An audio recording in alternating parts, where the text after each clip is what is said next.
I had just returned home from a 2-day conference in Texas when my wife caught me by surprise. When I walked into the house, Casey and our kids were sitting at the kitchen table. The atmosphere was festive, and they were all laughing and joking. When I asked, "What's so funny about this?" their mood changed.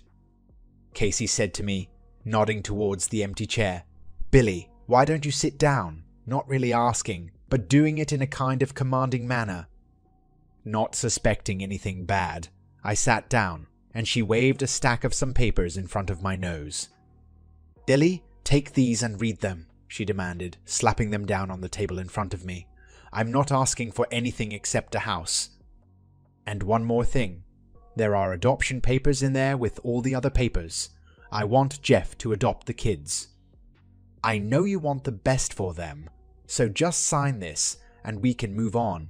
Casey gave her speech, apparently rehearsed in advance, looking as cool as a cucumber.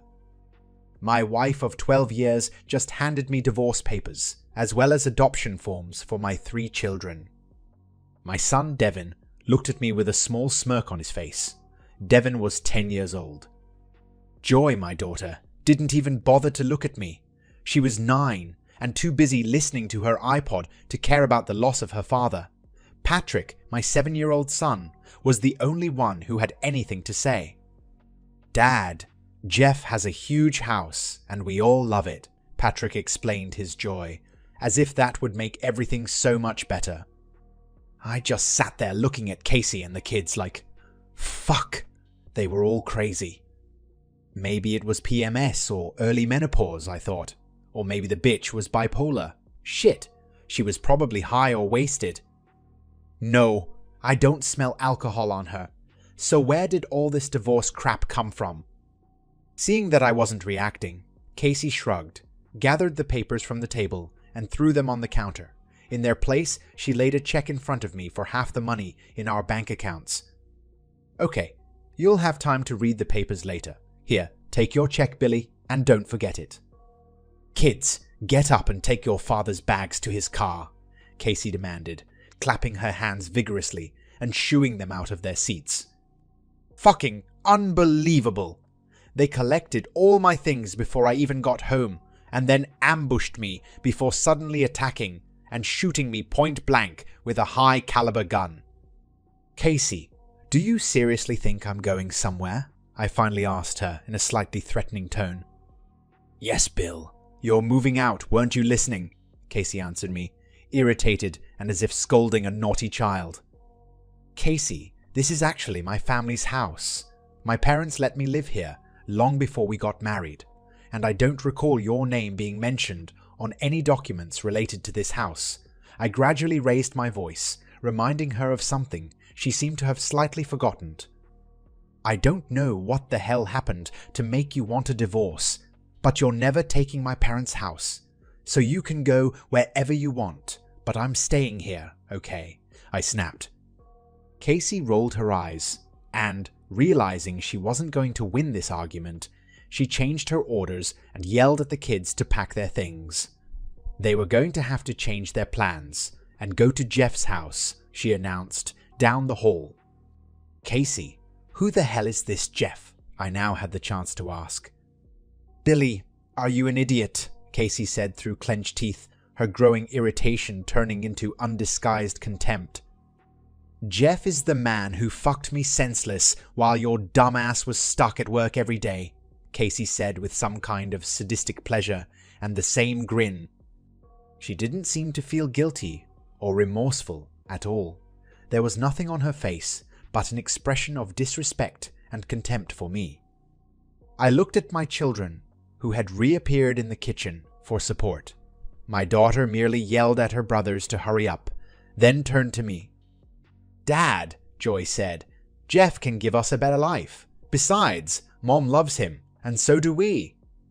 My sons nodded vigorously in agreement with their sister. I stood up, casually brushed Casey aside with my shoulder as I walked out of the kitchen, then walked to the door and pulled it open. They all grabbed their bags and headed for Casey's car. "Casey, don't you fucking dare touch that car!" I yelled after the gang as I stepped out onto the porch. I'm paying for it, and it's in my name. Get the fuck out of here with your little rats. Call your asshole and ask him to pick you all up, you pathetic bastards." Casey and the kids looked back at me, and all of them grinned and flipped me the bird. Slamming the door, I was beside myself with rage. I mean, I worked my arse off for this family, and they dumped me for some asshole with money. Well, to let off some steam, I did what any normal guy would do in a similar situation. I got completely wasted, heroically destroying the available supply of alcohol in the house. I ended up passing out face down on the tiles next to the washing machine. For the first time in my life, I hated someone. Of course, I hated that asshole Jeff first and foremost, but I was even more angry and disgusted with my apparently former family. I realized that it wasn't just the rich bastard. My so-called family had decided to betray me. The next morning, once I was sober, I got myself together and then went online and, after a bit of surfing, found a lawyer. I made an appointment with him for noon the next day. Since they admitted to adoring this Jeff guy so much, I figured I'd give them what they asked for. My attorney looked over the agreement. My wife left me yesterday and advised me to sign it before Casey changed her mind. Okay, I put my squiggles in all the right places, and the lawyer sent the papers back. Casey, apparently, was so charmed by her rich Pinocchio with his wooden dick that she didn't even ask me for any alimony. In the blink of an eye, with the stroke of a pen, I no longer had a wife or children. My ex-family simply threw me out like a crust of stale bread. So much for all the staying together until the kids grew up and moved out of the family home, or the empty dreams of growing old together. To hell with all these stupid, ridiculous fantasies. 6 months later, divorce became final. As they say, time changes everything, and I changed too. What I did was throw myself into my work. I went back to college and got my master's degree, and then my doctorate. I was now Dr. William Capps, with the hefty addition of a PhD in accounting.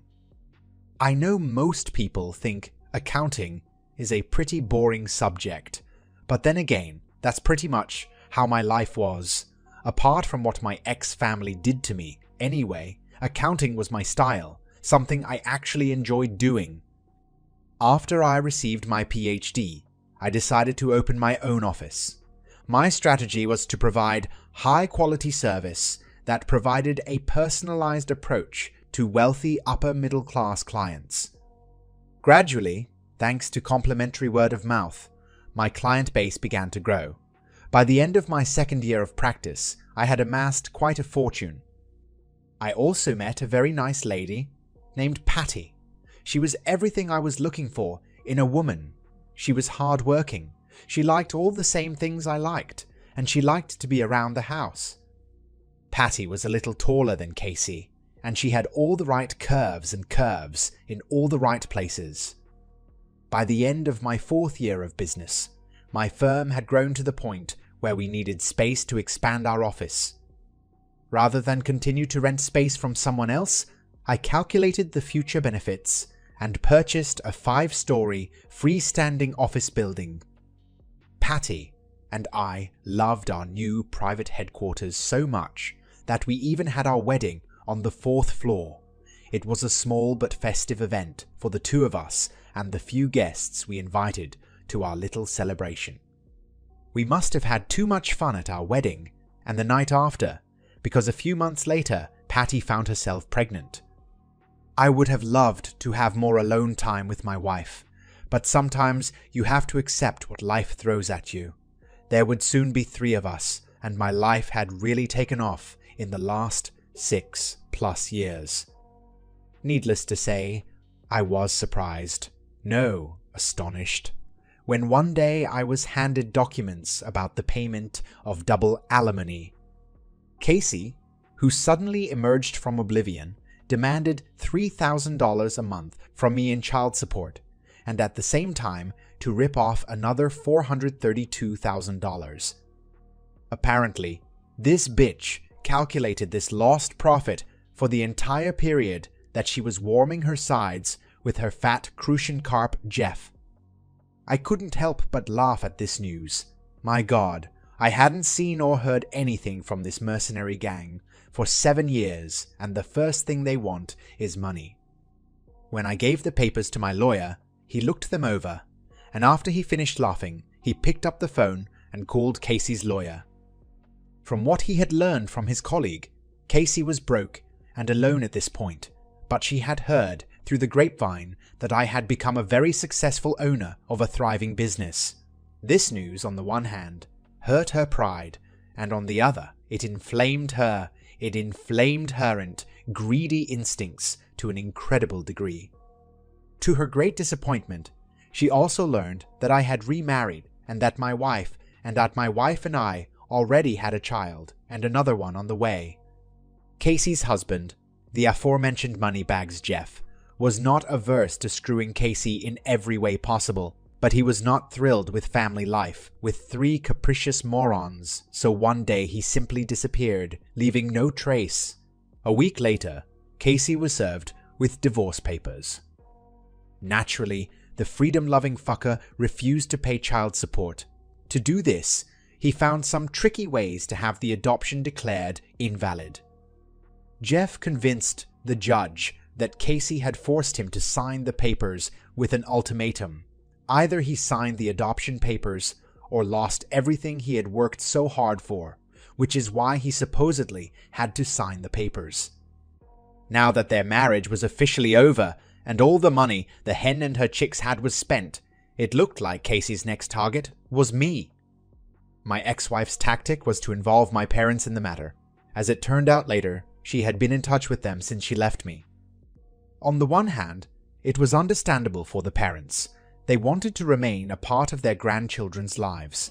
On the other hand, my mother and father did not tell me a word about the fact that they had been communicating with this otter all this time. For me, this was an unpleasant discovery. Casey played the role of the broken wife who made a stupid mistake skillfully. My parents took the bait like 2 starving piranhas swallowing hook, line and sinker in one fell swoop. Simply put, they were completely on her side.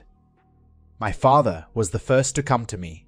He talked to me about forgiveness and about doing the right thing in life, about how, if he were in my place, he would definitely try to find a way to restore the family. I cut in somewhere in the middle of his lectures and pointed out the fact that I now had another family and a new, beloved wife. At the same time, I tried to remind him how Casey and the children had treacherously abandoned me. As if my arguments had not been heard, my father advised me to be a man, pull myself together, and fix my marriage with Casey. "Patty'll be fine. She can start over," he said good-naturedly. "You'll just have to take care of the kids and pay child support." I looked at my dad like he was crazy. For the first time in my life, I had no respect for the eldest Caps. However, that didn't stop me from personally walking to the door, opening it, and politely asking Dad to get lost. My mother was the next to show up, walking to the house with some big guns in her hands. Mom laid it out firmly to me. If I didn't take Casey back, I would have to move out of the house so they could give it to her and their beloved grandchildren. I couldn't believe my ears or my eyes that these were my parents. My business was doing great, so I just went out and bought my own house. A week after enduring my parents' lecture, I received an eviction notice, graciously giving me a month to pack up my belongings and move out. I didn't mind, because my new home was closing the day after I got that email. It's amazing how, when you pay cash, people will bend over backwards to make sure everything goes smoothly and quickly. My parents returned to their old house a week later, only to find it empty. Casey and her brats moved in the next day. 2 years had passed since then, and in that time I hadn't spoken to my parents, Casey, or her children. Patty and I were doing great. We had 4 kids running and crawling around our new house, and our business was doing just fine. This year, I was named Businessman of the Year in our region. the local newspaper ran a very nice photo of me and my smiling family. I proudly accepted the award, and in my acceptance speech gave most of the credit for winning it to my embarrassed wife. "Without my wife Patty," I said to the numerous spectators and guests at the gala dinner, "there would be no reward for me. My wife is my support." While I was giving my speech, my dear dad and mom suddenly came into the room, along with Casey. My ex-wife resolutely made her way right to the stage, from where she loudly called me a loser father. Playing the victim, with crocodile tears in her eyes, she told the entire assembled company that I had shamelessly and cruelly abandoned my children and herself. At the end of her indictment, Casey tragically declared that it was Patty who had destroyed her marriage. I think my lawyer must have been prepared for this scandal in advance. He somehow sensed that Casey would take advantage of the opportunity to attack my reputation and at the same time publicize his false story. The lawyer took a remote control out of his pocket and pointed it at the projector, located at the end of the room. As we know, private detectives can be very inventive in collecting dirt on various scumbags, and what advanced technologies they use. It's truly amazing. On the empty wall of the hall, to which the eyes of all those present immediately turned, a recording of Casey's conversation with her lawyer, which took place in the parking lot in front of his office, began to be shown. The two were discussing ways in which she intended to cancel the adoption papers I had signed long ago, at her own request. Casey promised her lawyer that if he got the court to throw out the papers, the fucking she'd given him this afternoon would be nothing compared to what he'd get from her once the papers were thrown in the trash. Then they discussed how they would arrange for Patty to be drugged and raped. They would then send me a video so I could see proof that Patty was cheating on me, at which point Casey would come in with his consolation and sympathy and take my heart back. This is the plan they cooked up. Finally, she also told her lawyer accomplice how she manipulated my parents into being her puppets, otherwise they would not be able to see their grandchildren. When the short video ended, Casey's attorney attempted to slip out the side door like a slippery eel. Fortunately, his progress was stopped by the police chief's massive biceps. It seemed that several of the judges, also in the courtroom, had taken some interest in the scandalous, incriminating footage. I took a long look at my dejected mother and father, then went over to my wife and children, helped them into their coats, and we left. Outside, I kissed Patty, and we all headed to the car. As soon as I finished placing the children in the back seat, my parents called out to me. Without looking back at them, I took my place in the driver's seat, slammed the door, and drove my family home. I didn't see them again until I was called to testify against Casey and her lawyer. When I finished the formalities and walked out of the courtroom, my father was waiting for me outside. "Billy, I can't tell you how sorry my mother and I are," he began apologetically, "but please, son, give us a chance to try and make things right. You have 3 children who miss you and suffer without a father. We have 4 grandchildren we've never met. Son, you have to find it in your heart to forgive us and bring everyone back together, the whole big family." I looked at him heavily and turned away. After taking a few steps towards the exit, I finally stopped and, turning around, told him that I would think about it. Casey was sentenced to 3 months in prison and 4 years probation. Her idiot lawyer was disbarred for conspiracy to defraud the judiciary and me personally. The Department of Child Welfare informed me that my children from my first marriage would be placed in foster care unless my parents or I took them into our custody. I told my parents that they could have these selfish brats. My father told me that one day I would have to forgive them all, and then asked if it was so bad that he and his mother wanted to be a part of their grandchildren's lives. We're old, son, and as much as we don't want to, were going to miss out on most of their lives, he sighed. With your marriage, you just gave up and moved on. What about us, Billy? Are you so heartless that you can't see that she made a mistake? Dad persisted. No, I replied with patient weariness. There's nothing wrong with wanting to be involved in their lives. But I disagree with you. Casey didn't make a mistake. She was a cold-blooded bitch who got what she deserved in the end. As for the kids, they chose this asshole and hopped out of our house to be with him. Remember, Dad, you told me before that there are things in life that can't be forgiven. And you also warned me, saying that the road to hell is paved with good intentions. You haven't forgotten your words, have you? And what happened then, Dad? Then you just turned your back on me, and Mom, by the way, too. The reality is that Casey lied, cheated, and turned the kids against me, and after all that, you still took her side, which means you were acting against me, Patty, and my family. Now, you want me to act like nothing has changed. Father, you are a man old enough to realize that you made the wrong choice, and now you and Mother will have to live with the consequences. What I told you about happened 10 years ago. Unfortunately, after all that happened then, Casey never learned her lesson. She remarried and tried to cheat on her husband the same way she did with me. And again, nothing good came out of her double life. Only the consequences of her betrayal were different. Casey's new husband caught her with her latest lover and killed them both. He was so determined not to be a cuckold that he tied the lovers to the bed they were fucking on, doused them with gasoline, threw a lit match, and left. What was left of Casey had to be identified from her dental records. Casey and I have grown-up children who are living the lives we raised them to live. Devin and Patrick are doing their asses in jail.